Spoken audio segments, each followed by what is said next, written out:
आषाढी वारीच्या पार्श्वभूमीवरती शहरामध्ये मुख्य रस्त्यावरती पालखी मार्ग असेल, प्रदक्षिणा मार्ग असेल आणि इतर सगळे मुख्य रस्ते आहेत, त्या मुख्य रस्त्यावरती होणारी गर्दी लक्षात घेता ते त्यांचं मॅनेजमेंट व्यवस्थित होण्याच्या अनुषंगाने शहरातील जे काही रस्त्यावरचे अतिक्रमणधारक आहेत, व्यावसायिक आहेत, इतर किरकोळ व्यावसायिक आहेत किंवा तात्पुरते अतिक्रमणधारक आहेत, या सर्वांना नगर परिषदेच्या वतीनं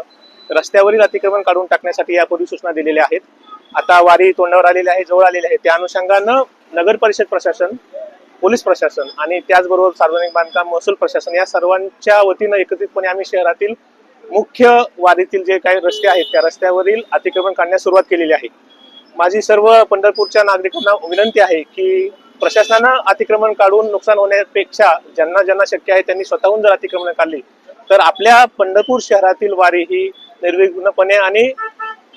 सुरळीत पार पडण्यासाठी सर्वांना मदत होईल. जर ज्या ज्या अतिक्रमणधारकांनी स्वतःहून जर अतिक्रमण काढून घेतलं नाही तर आजपासून प्रशासनानं कारवाई केलेली आहे आणि ही कारवाई अशीच अखंडित वारीपर्यंत सुरू राहणार आहे